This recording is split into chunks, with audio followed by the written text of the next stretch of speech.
An insensitive millionaire calls a job applicant who missed her interview, and what a little girl says leaves him in tears. Before anything else, if you're watching this from a place of struggle, know that you're not alone. Drop a heart. Maxwell Pierce slammed his fist on the polished mahogany desk, sending a wave of tension through his corner office on the 47th floor. The Manhattan skyline stretched out behind him, a testament to the empire he'd built from nothing. Unacceptable, he growled, glaring at the resume in front of him. Completely unprofessional. Margaret, his executive assistant of 15 years, stood stoically by the door. She'd seen these outbursts before. The woman didn't even call to cancel Margaret. This was a senior marketing position. A courtesy call would have been the bare minimum. Perhaps something came up, Margaret suggested carefully. Ms. Mitchell's references were exemplary, Maxwell scoffed.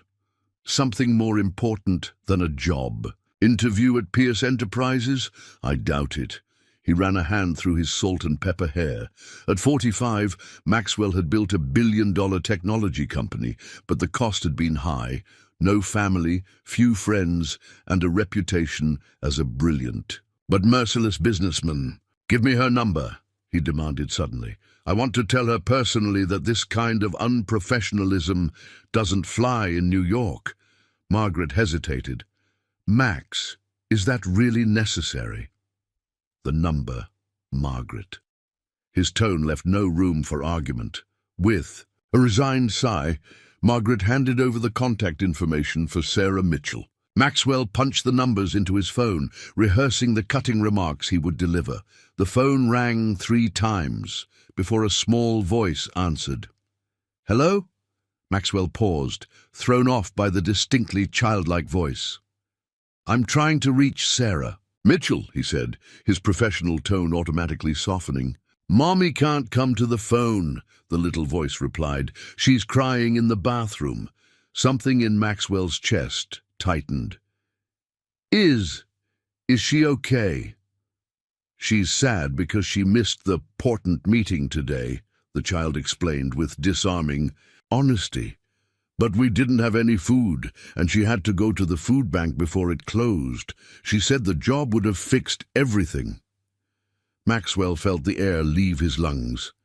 His prepared speech evaporated. "What's your name?" he asked quietly. "Emily." "I'm 6. There was a pause. "Are you the important man Mommy was supposed to meet? She has your picture from the computer." "Yes, I'm Maxwell Pierce," the girl gasped. "You're the man in Mommy's special box. She has pictures of you and papers with your name." Maxwell frowned, confused. "What kind of papers?" "Grown-up papers. And a picture of you at the beach. Mommy says you're my daddy, but you're too busy for us." The world seemed to tilt around Maxwell. "What did you say?" he whispered, his knuckles white around the phone. "Are you really my daddy?" Emily asked, her voice suddenly hopeful. "Will you come see us now? Mommy says you're the smartest, richest man in New York. She says I have your eyes." Maxwell's hand shook as he reached for his desk chair, missing it entirely, and sinking to his knees on the plush carpet. That's not possible," he said, more to himself than to the child. "I can't have children. The bathroom door creaked open in the background. "Emily? Who are you talking to?" A woman's panicked voice came through the line. "It's my daddy." "Mommy, he called us." The phone clattered, and Maxwell heard a gasp, followed by Sarah's voice, tight with emotion. "Mr. Pierce, I can explain everything." But Maxwell couldn't respond. Tears streamed down his face as 30 years of certainty crumbled around him. The world's most ruthless CEO, brought to his knees by 6 simple words. "Mommy says you're my daddy." Maxwell's executive suite fell silent after the call ended. He sat motionless behind his desk, staring at the phone as if it might explain what had just happened. Margaret had quietly slipped away, sensing he needed space. "Impossible," he whispered. The memory surged back. A doctor's office 15 years ago, the grim-faced specialist confirming his sterility after a childhood illness. The medical certainty that had shaped his life choices. His computer chimed with an incoming email from Margaret, Sarah Mitchell's complete file. Maxwell clicked through the documents with trembling fingers. Resume, references, background check. And there it was, a note about a 6-year-old daughter. He searched Sarah Mitchell and scanned through social media accounts until he found her. His breath caught. The woman looked vaguely familiar, a ghost from his past. And beside her in several photos was Emily, a little girl with his steel blue eyes and characteristic dimple. Maxwell's mind raced back 7 years to the tech conference in San Diego. 3 days of networking, 1 night of unexpected connection with a brilliant young software developer, Sarah. They'd spent 1 passionate weekend together before he returned to New York. She'd tried contacting him afterward, but his assistant had blocked her calls as per standard protocol with Maxwell's. Brief entanglements. Call my car, he barked into the intercom. Within minutes, Maxwell was speeding through Manhattan traffic toward the Bronx address in Sarah's file. The neighborhood was a stark contrast to his penthouse world. Children played on cracked sidewalks, while tired-looking adults trudged home. From long work days, Maxwell felt conspicuously out of place as his luxury car crawled down the street. He found the apartment building, a worn brick structure with peeling paint. Taking a deep breath, he approached the buzzer for Unit 4B. His finger hovered over the button. What would he say? What could he say? If Emily truly was his daughter, the possibility sent equal waves of terror and wonder through him. The building. A door suddenly swung open as a tenant exited. Maxwell caught it reflexively and stepped inside. The lobby smelled of cabbage and disinfectant. He climbed 4 flights of stairs, his designer shoes echoing in the stairwell. Outside 4B, he paused again, straightening his tie and running a hand through his hair. Then he knocked. Footsteps approached, light and quick. The door opened a crack, secured by a chain, revealing a slice of a woman's face. Her eyes widened. "Mr. Pierce?" Sarah's voice was barely a whisper. "We need to talk," Maxwell said, his customary authority faltering. The door closed, the chain rattled, and then it opened. Fully. Sarah Mitchell stood before him, older than in his hazy memory, her face lined with exhaustion, but still striking. Behind her peered a small face with familiar blue eyes. "Are you really my daddy?" Emily asked. Maxwell Pierce, the man who controlled. Boardrooms with a glance found himself speechless. The apartment was small, but meticulously organized. Textbooks stacked on a side table suggested Sarah was studying. A makeshift office occupied one corner, a laptop surrounded by programming manuals. The kitchen counters were bare, except for a single box of cereal. "Emily, sweetheart," Sarah said, her voice steady despite the tension radiating from her. "Can you please go play in your room for a few minutes while I talk to Mr. Pierce?" "But, Mommy, please, Em, just for a little while." The girl's eyes darted between them before she reluctantly retreated, closing her bedroom door with a pointed look at Maxwell. "You should sit." Sarah gestured to a worn sofa. "This isn't a conversation to have standing." Maxwell remained upright. "Is she mine?" The question hung between them, stark and demanding. Sarah met his gaze without flinching. "Yes." "That's impossible. I can't have children." "Medical fact." She laughed bitterly. "Apparently, medical facts can be wrong." "You never told me?" "I tried for months. Your assistant blocked my calls. My emails went unanswered. Eventually, I got the message." Maxwell paced the small living room. "I need a DNA test." "Fine." Sarah crossed her arms. "I've got nothing to hide. I never asked you for anything, Maxwell. We've managed on our own." "Clearly," he said, glancing around the humble apartment. The remark came out more condescending than intended. Sarah's expression hardened. "We don't need your money or your judgment. Emily asked about you, so I told her the truth, that her father was successful, but not in our lives. I never said a bad word about you." A drawing on the refrigerator caught Maxwell's eye, a child's rendering of a family. A small figure labelled "Me," a taller one labelled "Mom," and a third figure with a crown and dollar signs labelled "Dad in NY." Something cracked inside Maxwell's chest. "I'll arrange for the test tomorrow," he said, his voice oddly thick, "but I want to meet her properly. Now, if that's okay." Surprise flickered across Sarah's face, softening her anger.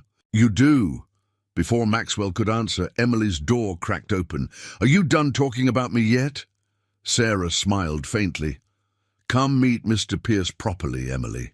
The little girl approached cautiously, studying him with an intensity that mirrored his own boardroom scrutiny. She extended her small hand formally.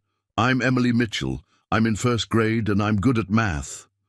Maxwell knelt slowly, meeting her at eye level, and took her tiny hand in his. "I'm Maxwell Pierce. I'm good at math too." Her face lit up. "Can you do fractions? We're learning those." The penthouse felt emptier than usual as Maxwell paced across Italian marble floors. 3 days had passed since the DNA test. 3 days of sleepless nights and distracted meetings. Today the results would arrive. His phone rang, the private line reserved for his lawyer. "It's confirmed, Max," said Arthur Weinstein, his attorney of 20 years. 99.99998% probability of paternity. She's your daughter." Maxwell sank onto the nearest chair. "How is this possible, Arthur?" "The doctors said medical miracles happen, or medical errors. Either way, you have a 6-year-old daughter. The question is, what are you going to do about it?" What indeed? Maxwell had built his empire on decisive action, but this situation defied his usual approach. "I need to see them again," he said finally. An hour later, Maxwell sat across from Sarah at a quiet cafe near her apartment. They'd agreed to meet while Emily was in school. The test confirmed it, Maxwell said without preamble. Sarah nodded. "I never doubted it. I want to be part of her life." The words surprised him as much as they did Sarah. "Just like that? You'll sweep in after 6 years and play daddy?" Her voice held both skepticism and hope. "I missed 6 years I can never get back," Maxwell said quietly. "I don't want to miss any more." Sarah studied him carefully. "This isn't a business acquisition, Maxwell. You can't just decide you want her and take over. Emily has a life, routines, feelings."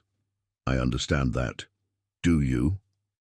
"Because the Maxwell Pierce, I remember, wasn't exactly known for his emotional intelligence." The comment stung, because it was true. "People can change." "Can they?" Sarah leaned forward. "Why do you want this?" "Really? Because she's suddenly yours, another possession, or because you actually care about her well-being?" Maxwell considered the question honestly. The revelation had shaken him profoundly. Something had awakened within him, something he'd never known existed. "When I heard her voice on the phone," he said slowly, "something happened to me. I can't explain it. Then when I saw her, those eyes, my mother's eyes." He swallowed hard. "I've achieved everything I ever wanted, Sarah. Everything except the things I convinced myself I couldn't have. A family." Sarah's expression softened slightly. "Emily asks about you. Has for years." "What do you tell her?" "That her father is a very important man who doesn't know about her. I never wanted her to think you rejected her." Maxwell felt a surge of gratitude toward this woman who'd raised his child alone without bitterness. "What do you need?" he asked. "Both of you?" Sarah laughed softly. "That's such a CEO question. We're not a problem to solve, Maxwell." "I didn't mean it that way," he said, frustration edging his voice. "I want to help. Emily needs stability, consistency, a father who shows up not just financially but emotionally. Can you provide that, truly?" The playground bustled with activity as Maxwell watched Emily swing higher and higher, her laughter carrying across the park. It was their 3rd weekend together, a tentative routine they'd established with Sarah's cautious blessing. "Higher, Max! Push me higher!" Emily called. He still felt strange hearing her call him Max instead of Daddy. But Sarah had suggested they take things slowly. Emily knew he was her father, but building that relationship would take time. "Not too high, monkey," he cautioned, giving another gentle push. The nickname had slipped out naturally during their first outing, and Emily had beamed with delight. From a bench nearby, Sarah observed them, her expression a complex mixture of emotions. Their own relationship remained cordial but guarded. Too much history, too many unspoken words between them. "Max," Emily said as the swing slowed, "why don't you live with us?" Maxwell froze. He'd been dreading this question. "Well, grown-ups sometimes have complicated living arrangements. Tommy's dad lives somewhere else too, but now he's back home. His mom says they're trying again." Maxwell carefully helped her off the swing. "Every family is different, Emily, but I'll always be your dad, no matter where I live. Promise? I promise?" The solemnity in her eyes nearly undid him. Later, as Emily played with another child on the jungle gym, Maxwell joined Sarah on the bench. "She's asking questions," he said quietly. Sarah nodded. "I expected she would. I'm not sure I'm answering them right. There are no perfect answers, just honest ones." She hesitated. "You're doing better than I expected." Coming from Sarah, this qualified as high praise. Maxwell felt an unexpected warmth spread through his chest. "I've been thinking," he ventured. "Your apartment." Sarah stiffened immediately. "We don't need your charity." "It's not charity to want your child to live somewhere safe. The building's infrastructure is concerning, Sarah. Last weekend the elevator wasn't working, and the week before there was that water leak. We manage. You shouldn't have to just manage. Not when I can help." He softened his tone. "I'm not suggesting anything dramatic. Maybe a better apartment in the same neighborhood. Emily wouldn't have to change schools." Sarah was quiet for a long moment, watching Emily play. "I've applied to a coding boot camp," she finally said. "If I get in, it could change everything for us. Better job, better future." "That's fantastic. When do you find out?" "Next week. But the program is full-time for 3 months. I'd have to quit my current job, and with childcare costs." She shook her head. Maxwell saw the opening. "Let me help with that, not forever, just while you're in the program. Consider it an investment in Emily's future." Sarah's pride warred visibly with practicality. "I'll think about it." A shriek of laughter drew their attention. Emily was being chased by a boy around the jungle gym, her face alight with joy. "She looks like my mother when she smiles," Maxwell said softly. "I have photos I could show you sometime." Sarah turned to him, really looking at him perhaps for the first time.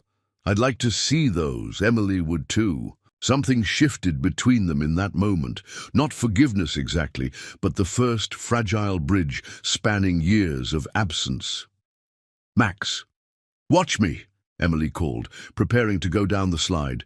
Both adults turned to watch their daughter, this miracle neither had expected, as she launched herself down the plastic slide with complete abandonment, trusting they would both be there when she landed. The hospital corridor seemed to stretch endlessly before Maxwell as he ran, his heart pounding against his ribs. The call had come during a board meeting, Sarah's voice tight with panic. "Emily's collapsed. We're at Mount Sinai Children's." He burst through the emergency department doors, his usual composure shattered. "Emily Mitchell," he gasped to the receptionist. "I'm her father." The words still felt new on his tongue, but in this moment they were the most important identity he possessed. A nurse directed him to a curtained area where he found Sarah standing pale-faced beside a bed where Emily lay connected to monitors, her small form unnervingly still. "What happened?" he demanded, more harshly than intended. Sarah's composure cracked. "She fainted at school. They couldn't wake her up right away." Her voice broke. "The doctors are running tests." Maxwell moved to Emily's side, taking her limp hand in his. 2 months into his new role as father, And already he couldn't imagine life without her weekly visits, her morning phone calls, her drawings that now adorned his refrigerator. "Mr. Pierce? Miss Mitchell?" A doctor appeared, clutching a tablet. "I'm Dr. Winters. We have some preliminary results." The next few minutes blurred as medical terminology washed over them. Words like anomaly and further testing stood out starkly, against phrases that made Maxwell's blood run cold. Kidney function and genetic condition. "Genetic?" Maxwell interrupted. "You mean she inherited this?" Dr. Winters nodded. "This particular condition can be hereditary. We'll need family medical histories from both parents." "That's impossible," Maxwell said automatically. "I was told I couldn't have children due to a childhood illness." The doctor frowned. "What illness specifically?" "Mumps, complicated by orchitis. I was 14. Dr. Winters typed something into his tablet. "That typically reduces fertility, but rarely causes complete sterility. More importantly, it wouldn't cause this condition." He looked up. "However, this might explain why you were told you couldn't have children." A nurse appeared with more test results, and the doctor stepped away to review them. Sarah turned to Maxwell, her eyes wide. "They said it might be serious." For the first time in his adult life, Maxwell felt completely powerless. His wealth, his influence, his carefully constructed empire, none of it could protect the small girl lying in the hospital bed. "She'll be okay," he said, the words hollow even to his own ears. "I'll make sure of it. Whatever specialists we need, whatever treatments, this isn't something you can fix by throwing money at it, Maxwell." Sarah's voice cracked. "This is our daughter. Our daughter." The phrase hung between them, both an accusation and a connection. Dr. Winters returned, his expression grave. "We need to transfer Emily to our specialized pediatric unit. Her condition is more serious than we initially thought." "What exactly is wrong with her?" Maxwell demanded. "She has a rare condition called Alport syndrome. It's affecting her kidneys. We need to start treatment immediately and monitor her closely." "Will she?" Sarah couldn't finish the question. "With proper care, many patients lead full lives, but she'll need specialized treatment, possibly for life, and eventually—" "Eventually what?" Maxwell pressed. "Eventually she may need a kidney transplant." The word transplant echoed in Maxwell's mind as he looked down at Emily's pale face, his daughter, his responsibility, the child he never knew he wanted until she existed. "I'll do whatever it takes," he said, meeting Sarah's tearful gaze across the bed. "Whatever she needs, we'll face this together." For once, Sarah didn't argue. Maxwell's Aston Martin screeched into the hospital parking lot. He'd cut short a meeting with Japanese investors, a deal worth billions, without explanation. Nothing mattered except the text from Sarah. "Emily's tests are back. Doctor wants to talk to both of us." The past month had blurred into hospital visits, specialist consultations, and late-night research sessions. Maxwell had deployed his corporate efficiency to Emily's medical crisis, creating spreadsheets of treatment options and flying in specialists from across the country. He found Sarah in the waiting room, her eyes red-rimmed from lack of sleep. Neither spoke as they were led to Dr. Winters' office. "Emily's kidney function is declining faster than we anticipated," the doctor explained gently. "The medications aren't working as effectively as we'd hoped." "What are our options?" Maxwell demanded, falling into negotiation mode. "Long-term, she'll need a transplant, ideally from a family member." "Test me," Maxwell said immediately. Dr. Winters hesitated. "Mr. Pierce, I understand your eagerness, but there are many factors that determine compatibility, and given your own medical history—" "Just test me," Maxwell insisted. "And Sarah too." The doctor nodded. "We'll arrange that. In the meantime, we'll manage her symptoms with medications and dietary restrictions." Later, they stood by Emily's bed as a nurse explained the new medication regimen. Emily listened solemnly, too young to fully understand but old enough to be frightened. "Will I have to take these forever?" she asked. "We hope not, sweetheart," Sarah said, squeezing her hand. "Can I still come to your house this weekend?" Emily asked, turning to Maxwell. He'd been planning to show her the nursery he'd prepared in his penthouse, a room filled with books and toys, walls painted her favorite shade of purple. "Their first overnight visit. Of course you can," he assured her, though he glanced at Sarah for confirmation. Outside Emily's room they spoke in hushed tones. "I've been researching specialists," Maxwell said. "There's a team in Boston doing groundbreaking work with pediatric kidney disease. I'd like to get their opinion." Sarah nodded wearily. "Whatever helps." Maxwell hesitated. "You know, it would be easier if you both stayed at my place. You wouldn't have to commute to the hospital, and I have." "Plenty of room—" "Maxwell," Sarah cut him off. "I appreciate everything you're doing, I do, but we can't just move into your life like that." "Why not? Emily needs stability, you said so yourself." "Yes, but not—" She stopped, composing herself. "This isn't about us, it's about what's best. For her. And having her parents together isn't what's best?" The question hung between them, loaded with implications. Sarah looked away. "We're not a couple, Maxwell. We're barely even friends." "We could be," he said quietly. Before she could respond, Emily's nurse approached with paperwork, ending the conversation. That night, alone in his penthouse, Maxwell wandered into the purple bedroom he'd created for his daughter. A sequence of framed pictures lined one wall, photos of Emily from birth to present provided by Sarah. 6 years of a life he'd missed. He picked up a small stuffed rabbit waiting on the perfectly made bed, Emily's favorite animal. Tomorrow he'd bring it to the hospital. His phone rang, his executive assistant, reminding him of the rescheduled investor meeting. "Cancel it," Maxwell said. "Cancel everything for the next week." "Sir?"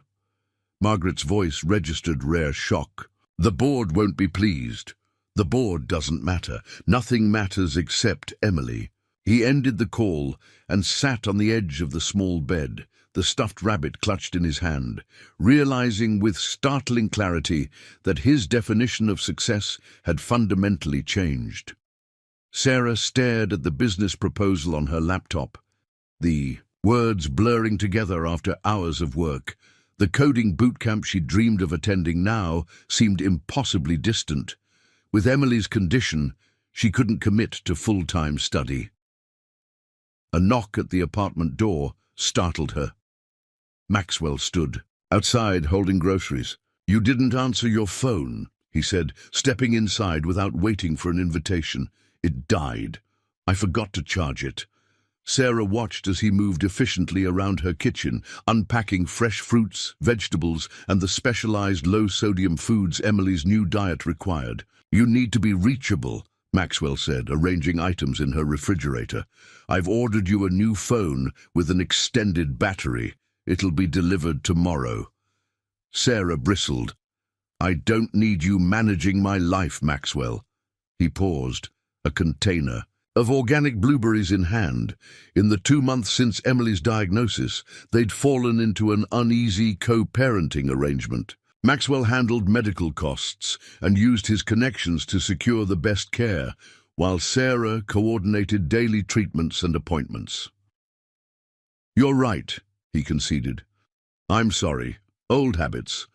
The simple apology disarmed her. The Maxwell she'd known 7 years ago would never have apologized for anything. "How was Emily today?" he asked, changing subjects. "Tired after dialysis, but she perked up when I mentioned you were coming for dinner." Maxwell smiled. "I brought her favorite ice cream, the special kidney-friendly kind." Sarah watched him move around her kitchen with surprising competence. "When did you learn to cook?" "YouTube," he admitted. "After Emily mentioned she liked chicken parmesan, I had my chef teach me the basics." The image of billionaire Maxwell Pierce taking cooking lessons for a 6-year-old struck Sarah as absurdly touching.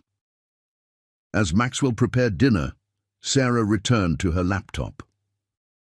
"What are you working on so intently?" he asked, glancing over her shoulder.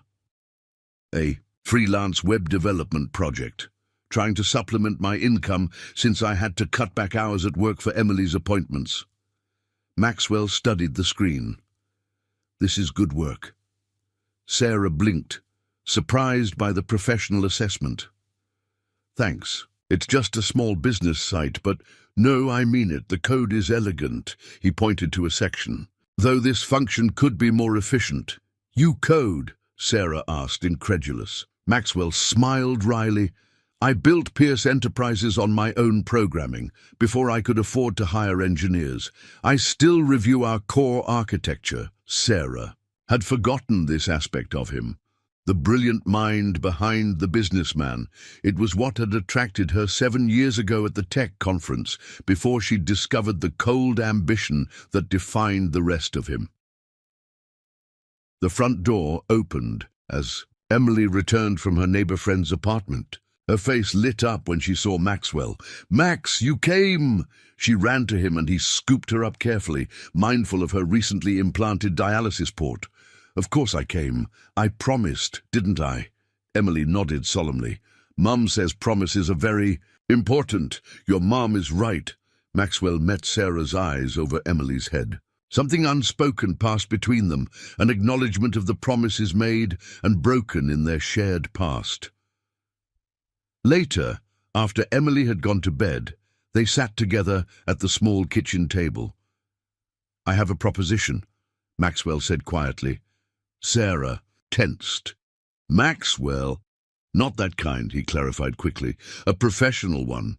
Pierce Enterprises needs contract developers for a new project. Remote work. Flexible hours."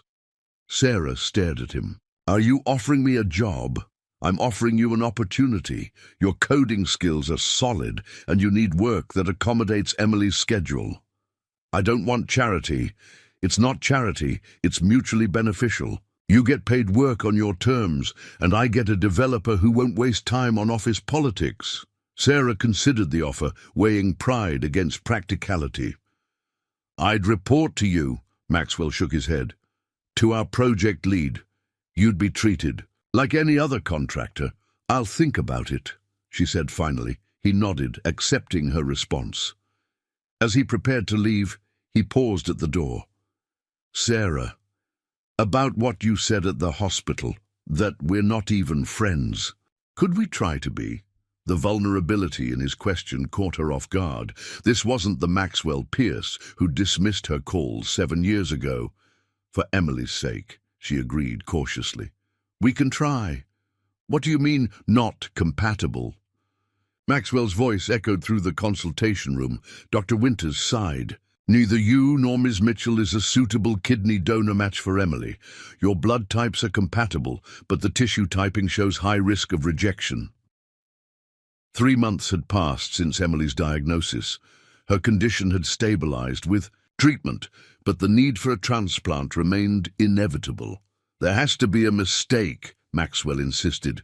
"We ran the tests twice," the doctor confirmed. "I'm sorry." Sarah sat quietly, absorbing the news while Maxwell paced like a caged tiger. "So, what now?" she finally asked. "Emily goes on the national transplant list," Dr. Winters explained. "Given her age and condition, she'll have priority, but it could still be months or longer." "Months?" Maxwell's voice rose.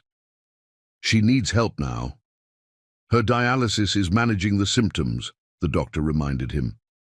"Many patients wait years for compatible donors." "Unacceptable," Maxwell snapped, falling back on his familiar corporate coldness. "There must be alternatives." "Extended family members could be tested," Dr. Winters suggested. "Siblings, aunts, uncles, grandparents?" "My parents are deceased," Sarah said softly. "I have no siblings." "My father died years ago," Maxwell added. "My mother is in her 70s with health issues of her own." They left the hospital in silence, the weight of uncertainty pressing down on them. In the parking lot, Maxwell turned to Sarah. "Move in with me," he said abruptly. "What?" "You and Emily. My penthouse has 5 bedrooms. You'd have your own space, privacy. Emily would have a stable environment close to the hospital. Sarah shook her head. Maxwell, we've discussed this. This isn't about us, he insisted. It's about providing the best care for Emily. The commute is wearing you down. You're exhausted. She couldn't deny that. The hours spent on subways between work, home, and hospital had taken their toll. The freelance work for Pierce Enterprises had helped financially, but time remained her scarcest resource. Just think about it, Maxwell pressed. For Emily's sake. I need to get back to her, Sarah said, avoiding a direct answer. That evening, after Emily had fallen asleep in her hospital. Bed, Sarah stepped into the hallway to call Maxwell. I've been researching alternative donor programs, he said without greeting. There's a paired exchange program where incompatible donor-recipient pairs are matched with others in the same situation. Max, slow down. The doctor said, Emily's stable for now. For now isn't good enough, he snapped. I'm holding a press conference tomorrow. You're what? I'm going public with Emily's condition, appealing for donors. With Pierce Enterprises' platform, we can reach millions. Without discussing it with me first, Sarah's voice shook with anger. She's our daughter, Maxwell, not a publicity stunt.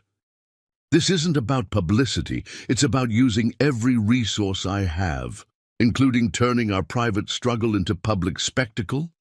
Emily deserves dignity, not to be the subject of some billionaire's heartstring-tugging campaign. The silence that followed vibrated with tension. You still don't trust me, Maxwell finally said, his voice flat. This isn't about trust. It's about respecting boundaries. Another weighted pause. Fine, no press conference. After they hung up, Sarah leaned against the cold hospital wall, tears streaming down her face. The emotional toll of the past months crashed over her, the fear for Emily, the complicated feelings resurfacing for Maxwell, the exhaustion of holding everything together. Inside the room, Emily stirred. Mum, are you crying? Sarah quickly wiped her eyes and returned to her daughter's side. Just tired, baby. Emily patted the bed beside her. You can share my bed. It helps when I'm scared. Sarah slipped beside her daughter, holding her close, wondering how such a small child could possess such immense wisdom. Is Max coming tomorrow? Emily asked sleepily. Yes, sweetheart. Good. He promised to read me the next Harry Potter chapter. Sarah kissed her daughter's forehead, recognizing that despite their differences, Maxwell had kept every promise he'd made to Emily. Perhaps that counted for something after all. The holiday decorations in the children's ward couldn't mask the sterile hospital environment, but Emily's room had become a riot of color. Artwork covered the walls, stuffed animals crowded her bed, and a small Christmas tree twinkled in the corner. Maxwell's addition. 4 months into Emily's treatment, they'd settled into a rhythm. Maxwell visited daily, often working remotely from Emily's room. Sarah had reluctantly accepted his offer to move into a fully furnished apartment near the hospital. Not his penthouse, but a comfortable space that shortened her commute significantly. Today, Maxwell arrived with a thick folder tucked under his arm, his expression uncharacteristically nervous. Sarah, can we talk privately? They stepped into the small waiting area while a nurse checked Emily's vitals. What is it? Sarah asked, noticing the dark circles under Maxwell's eyes. He handed her the folder. I hired a private investigator. You what? Sarah's voice rose sharply. To investigate me. No, to investigate my medical history. Maxwell ran a hand through his hair, now more grey than black. Something never added up about my supposed sterility, so I dug deeper. Sarah opened the folder cautiously. Inside were medical records, letters, and legal documents. My father paid the doctor to lie to me, Maxwell said, his voice hollow. When I was 14 and developed complications from mumps, he bribed my specialist to tell me I could never have children. Sarah stared at him in disbelief. Why would anyone do that to their child? Control. Maxwell's face hardened. William Pierce didn't want an heir threatening his empire. He wanted me focused solely on the business, with no distractions like family. That's monstrous, Sarah whispered. There's more. Maxwell pointed to a specific document.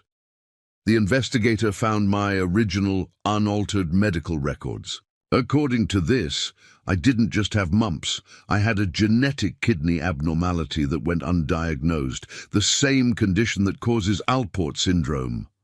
Sarah gasped. You mean, I'm not just Emily's father.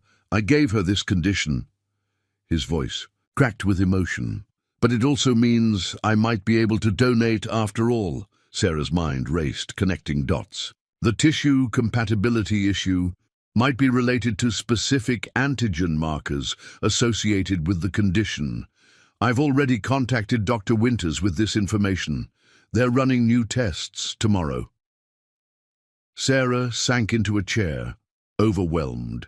By implications, you could be her donor. Maxwell nodded, his usual confidence replaced by vulnerable hope.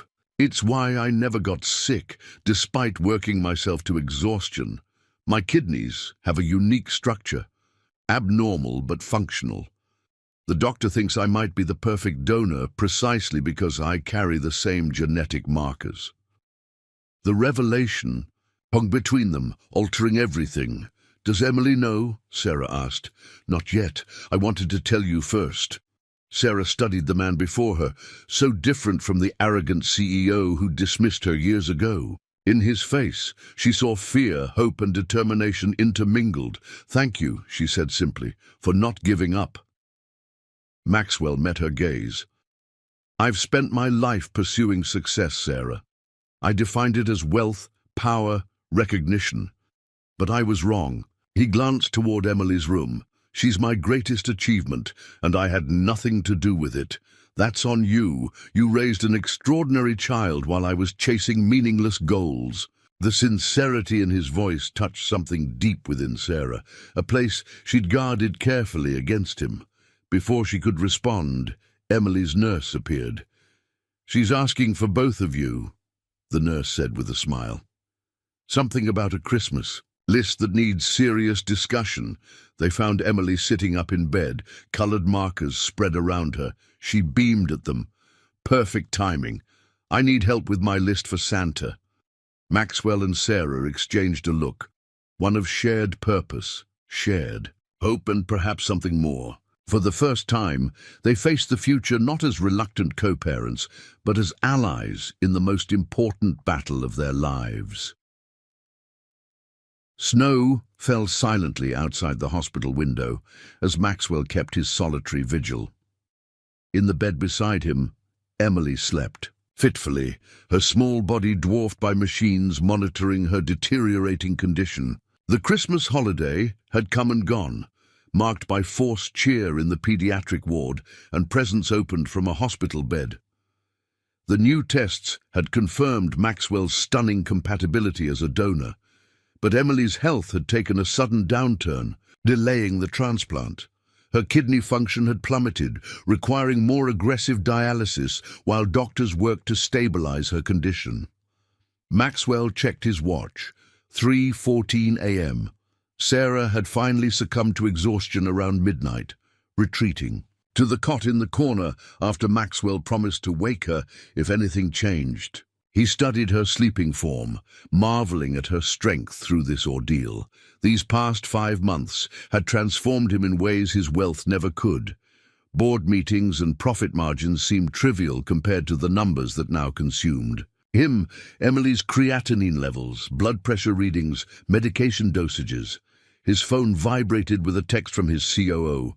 Board meeting in 4 hours. Presence required for merger vote. Maxwell typed a simple reply. Not coming. Handle it. Then he silenced the device and returned it to his pocket. The old Maxwell would never have delegated such a critical decision, but priorities had shifted. Seismically, Emily stirred, her eyes fluttering open. Max, she whispered. He leaned closer. I'm here, monkey. Need anything? She considered this question with characteristic seriousness. A story? Maxwell smiled. Which one? Harry Potter? She shook her head. Tell me about when you were little. The request caught him off guard. He rarely spoke about his childhood. The cold mansion in Connecticut, the distant father, the mother who'd retreated into pills and alcohol. Well, he began hesitantly, when I was about your age, I built my first computer from parts I found at a junkyard. Emily's eyes widened. By yourself? All by myself. My father thought it was a waste of time. He wanted me to study finance, not technology. Was he mean? Emily asked with a child's directness. Maxwell considered how to answer. He wasn't mean exactly. He just didn't know how to love people properly. He thought success was more important than happiness. That's silly, Emily declared. Being happy is the most important thing. That's what Mom always says. Your mom is very wise. Maxwell glanced at Sarah's sleeping form. I wish I'd listened to her more when we first met. Did you love her? Emily's question was innocent but penetrating. Maxwell swallowed hard. I didn't know how to love anyone then, Emily. I was too busy trying to prove something to my father. Do you know how to love people now? The question pierced him deeply. I'm learning, he answered honestly. You're teaching me. Emily seemed satisfied with this response. She clutched her favorite stuffed rabbit, the one Maxwell had brought to the hospital months ago. When I get your kidney, will I be like you? She asked sleepily. How do you mean? Will I be good at math and computers? Maxwell smiled. You already are, but you're also kind and brave like your mother. That's much more important. Emily's eyelids grew heavy. Mom says the operation is tomorrow. If your numbers look good in the morning, Maxwell confirmed, trying to keep his voice steady despite the fear coursing through him. The risks of the surgery had been explained in excruciating detail by the transplant team, risks to both Emily and himself. Are you scared? Emily asked, reading his thoughts with uncanny perception. A little, he admitted. Me too. She reached for his hand. But Mom says it's okay to be scared as long as you're brave anyway. Your mom is right about that too. Emily drifted back to sleep, her small fingers intertwined with his. Maxwell continued his vigil, watching the snow fall and contemplating how a 6-year-old girl had accomplished what years of therapy had failed to achieve, breaking through the walls around his heart. Across the room, Sarah opened her eyes, having heard their exchange. Their gazes met in the dim light, a world of unspoken feelings passing between them. Tomorrow would bring its own challenges, but for this moment they were united in love for the child who had brought them together in the most unexpected way. The morning of the transplant surgery dawned bright and cold, sunlight reflecting off, fresh snow that blanketed the city. Maxwell stood at the window of Emily's hospital room, watching the world outside continue its normal rhythm, while his own universe had narrowed to this single day, this critical procedure. Behind him, a team of nurses prepared Emily for surgery, their movements efficient and gentle. Sarah sat beside their daughter, reading her favorite story one more time, a ritual they'd established before every procedure. Mr. Pierce, the transplant coordinator, appeared at his elbow. It's time for your pre-op. Maxwell nodded, turning back to the room. Emily looked impossibly small in the hospital bed, her dark hair, his hair, fanned out on the pillow. For a moment, fear paralyzed him. What if something went wrong? What if, after finding her, he lost her? Max? Emily's voice cut through his spiraling thoughts. Don't forget our deal. He smiled, remembering their conversation from the night before. I won't forget. Disney World as soon as you're cleared to travel. And Mom comes too, Emily reminded him solemnly. Of course. Maxwell glanced at Sarah, who managed a tense smile. He approached the bed, heart hammering against his ribs. The business titan who negotiated billion-dollar deals without breaking a sweat now found himself terrified of a medical procedure that thousands underwent successfully each year. I'll see you on the other side, monkey, he said. bending to kiss. Emily's forehead. "I'll have your kidney and you'll have my stuffed rabbit," she replied, handing him the well-loved toy. "So we both have something of each other's." Maxwell accepted the rabbit, throat tight with emotion. It's a fair trade. As the nurses prepared to wheel Emily to the operating room, Sarah rose to walk alongside the bed. Maxwell hung back, giving them space for their private goodbye. The relationship between mother and daughter, built on 6 years of shared struggles, joys, and unwavering love, was something he observed with equal parts admiration and envy. Sarah approached him after Emily had been taken down the hall. "Your turn," she said, her voice steadier than he expected. Maxwell nodded, clutching the stuffed rabbit. "Sarah, if something happens—" "Don't," she cut him off firmly. "Nothing will happen. You're both coming back." Her certainty steadied him. "I've updated my will anyway. Everything goes to Emily, with you as trustee until she's of age." Sarah's professional composure cracked slightly.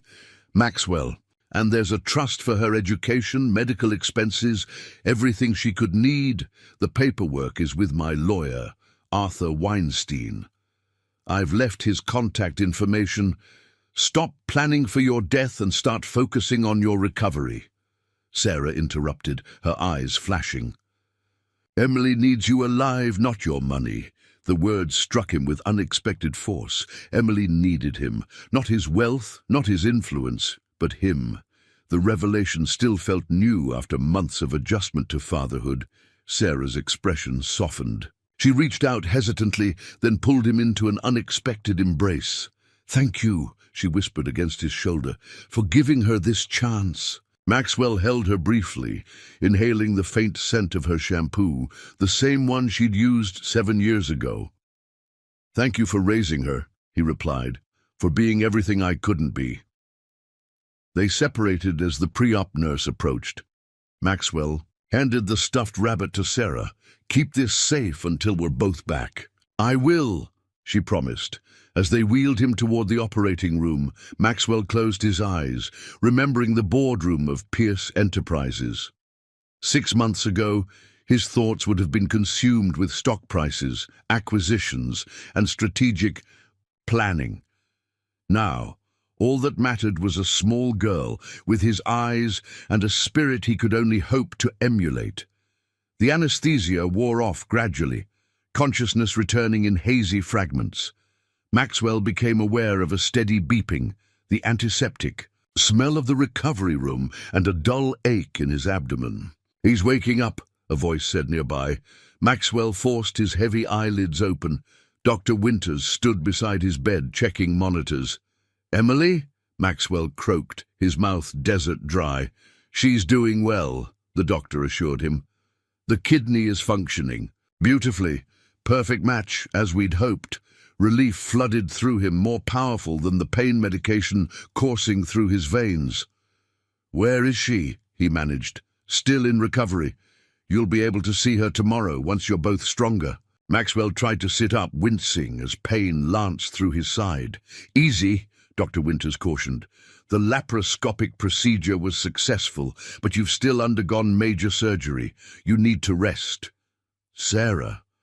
With Emily? She's been going back and forth between both of you." Maxwell relaxed slightly, knowing his daughter wasn't alone. His daughter. The phrase still filled him with wonder. "How long was I out?" he asked. "About 6 hours. Everything went according to plan. 6 hours that had changed 3 lives forever." Maxwell closed his eyes, overwhelmed by the magnitude of what had transpired. A part of him now lived within Emily, the most worthwhile contribution he'd ever made. The next 24 hours passed in a blur of vital sign checks, pain management, and brief, lucid moments. Sarah appeared periodically, updating him on Emily's progress between her own catnaps in the waiting room. "She's asking for you," Sarah told him during one visit. "They say tomorrow you can be moved to her room if you're both stable." Maxwell nodded, too exhausted for words, but grateful beyond measure. The following afternoon, nurses carefully transferred Maxwell to a reclining chair beside Emily's bed in the pediatric ICU.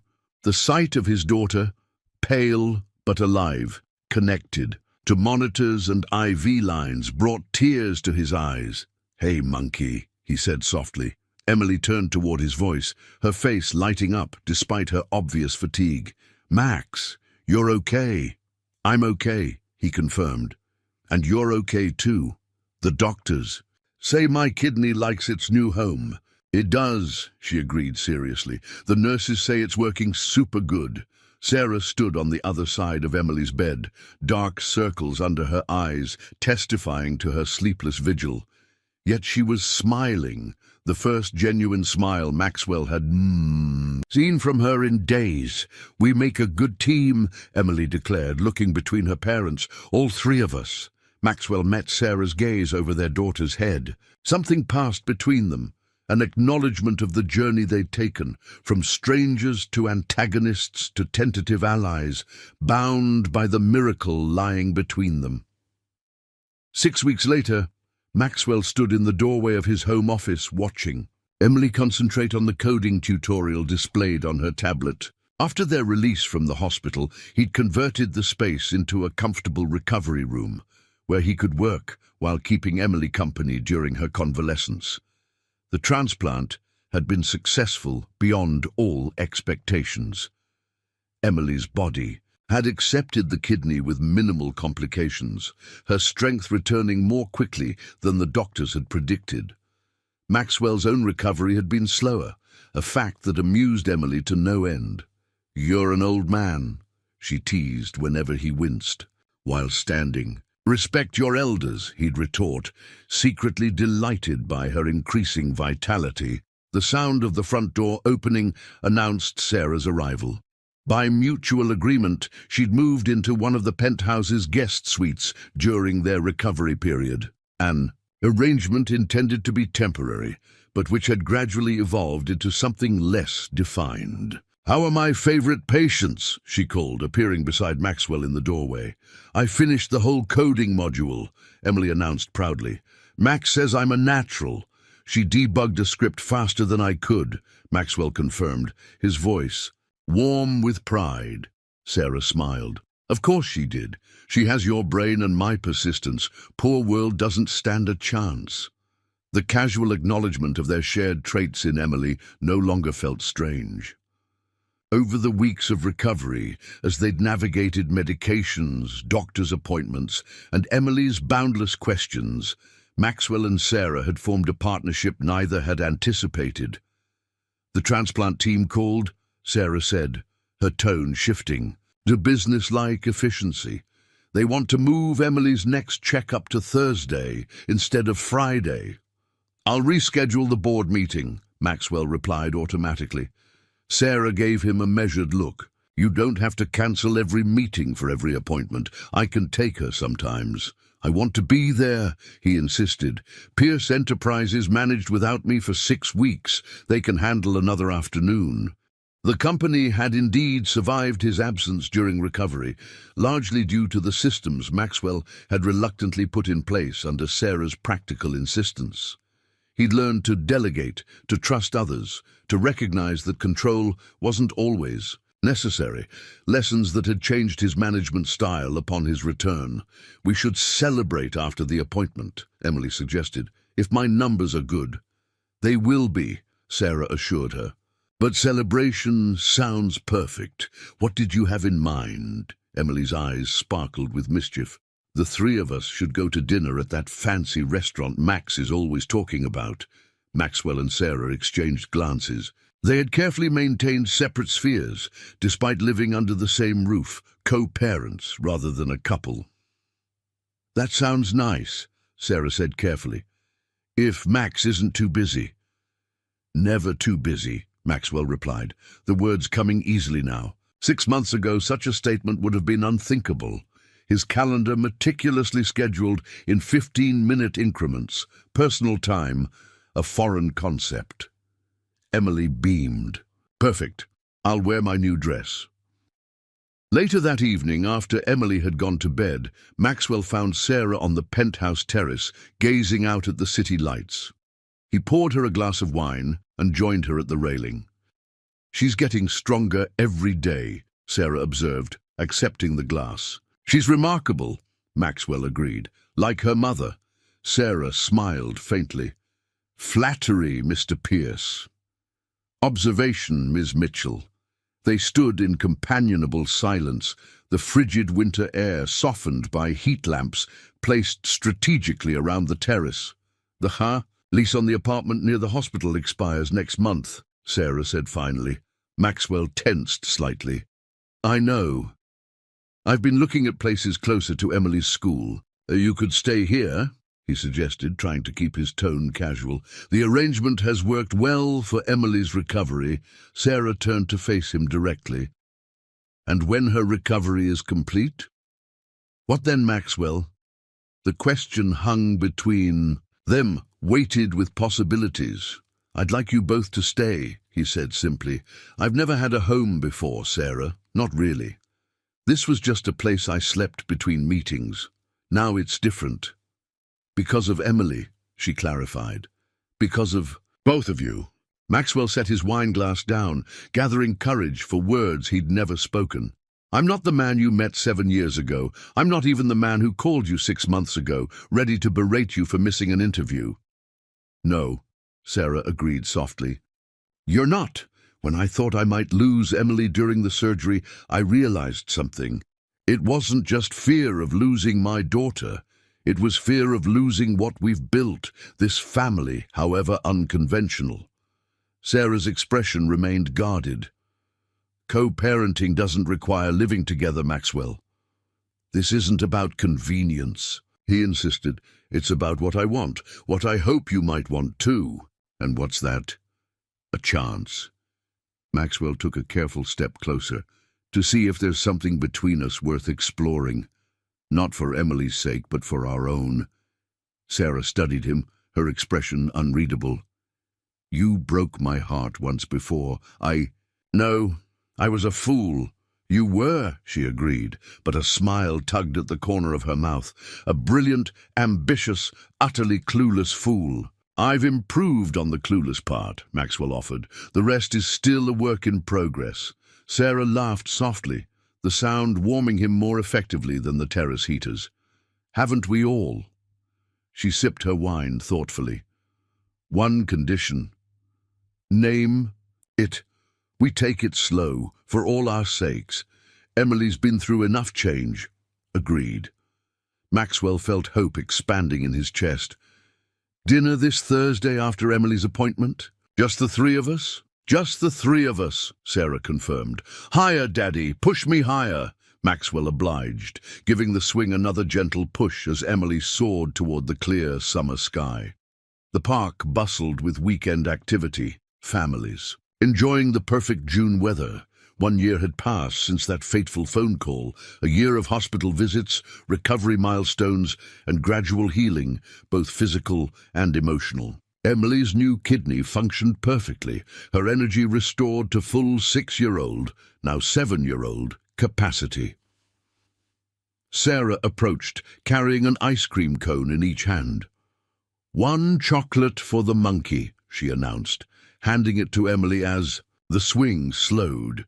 "And 1 vanilla for the old man." Maxwell accepted the cone with mock indignation. 46 is hardly ancient. Ancient enough to complain about your back after 15 minutes of swinging, Sarah teased, settling beside him on the park bench. Emily skipped ahead to the jungle gym, her ice cream clutched carefully in one hand. Maxwell and Sarah watched. Her climb with the easy confidence of a healthy child, a sight they never took for granted. "The school called today," Sarah mentioned. "They want to move Emily into the advanced math program." "Not surprising," Maxwell replied proudly. "Did I tell you she reprogrammed my smart home system yesterday, rewrote the entire interface to include her favorite music in every room?" Sarah laughed. "Your programming genes with my stubbornness is a dangerous combination. I wouldn't have it any other way." Maxwell took her hand, the gesture now familiar and comfortable. The past year had transformed all three of them.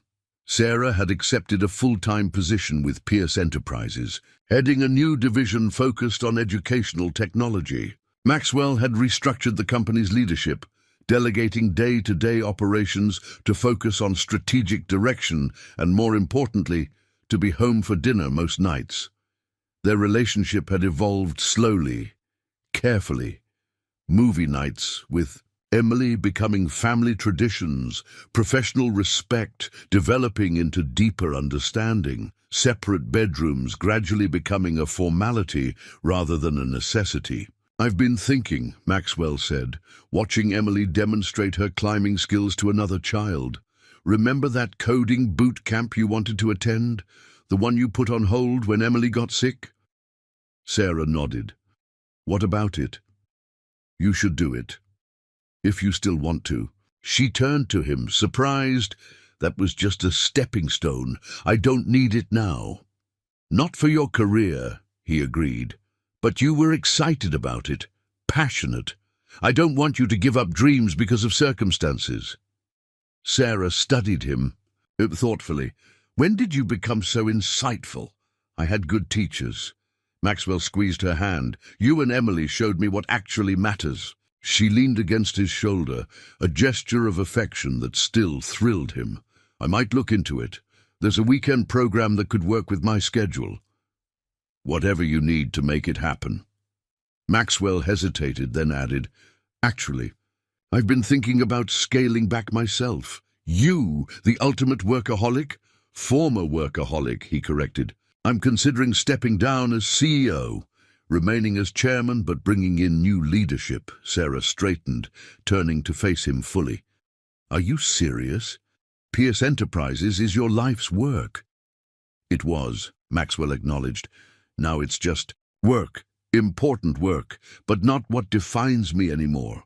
He nodded toward Emily, now organizing the other children into some complex game of her own invention. "She's what matters. You're what matters." Sarah's eyes softened. "Maxwell Pierce voluntarily relinquishing control. I never thought I'd see the day." "Neither did I," he admitted, "but nearly losing Emily. It changed my perspective permanently. I don't want to miss anything else." They watched their daughter in comfortable silence, the summer sun warming their shoulders. After a moment, Maxwell reached into his pocket. "I have something for you," he said, suddenly nervous. "No pressure, no expectations. Just a question." Sarah's eyes widened as he withdrew a small velvet box. "Maxwell, I'm not rushing," he assured her quickly. "It doesn't have to be soon. It doesn't even have to be yes. But I wanted you to know where I stand, what I hope for." He opened the box, revealing a simple but elegant diamond ring. "I love you, Sarah. I think I've loved you since that weekend in San Diego, but I was too blinded by ambition to recognize it. I want to build a life with you and Emily, a real family." Sarah stared at the ring, then at Maxwell, tears gathering in her eyes. "You rehearsed this, didn't you?" He smiled sheepishly. "For weeks, Emily helped." "She knows. She suggested the park, said it was more romantic than a fancy restaurant." Sarah laughed through her tears. "She's right." She took a deep breath. "Ask me properly." Maxwell slid from the bench onto one knee, unconcerned about his expensive suit on the park ground. "Sarah Mitchell, will you marry me?" From the jungle gym, Emily's voice rang out. "Say yes, Mom." Sarah and Maxwell both turned to see their daughter watching intently, surrounded by curious children and smiling parents. "We have an audience," Sarah murmured, blushing. "I'm waiting for an answer," Maxwell reminded her, still kneeling. Sarah's smile bloomed fully as she nodded. "Yes, yes, I'll marry you." A cheer erupted from the jungle gym as Maxwell slipped the ring onto Sarah's finger and pulled her into an embrace. Emily abandoned her game and raced toward them, launching herself into their arms with characteristic enthusiasm. "We're going to be a real family now," she exclaimed. Maxwell held his daughter and his fiancée close, marveling at the journey that had brought them here. From a mistaken medical diagnosis, to a missed job interview, to a life-saving transplant, the path had been neither straight nor easy, but it had led exactly where he needed to be. "We already are a family," he said softly. "Now we're just making it official." Emily looked up at him with his own eyes bright with happiness. "I told you calling me that day was the best thing ever." Maxwell couldn't help but agree. That single phone call, made in anger, answered in innocence, had changed everything. The ruthless CEO who believed himself incapable of fatherhood had found his greatest purpose in the little girl who called him Daddy, and the woman who had given him a second chance. As the summer sun warmed the three of them, Maxwell Pierce, once defined by his wealth and power, finally understood the true meaning of being rich, the love of family, the gift of second chances, and the miracle of a child's voice on the phone saying those 6 life-changing words, "Mommy says you're my daddy."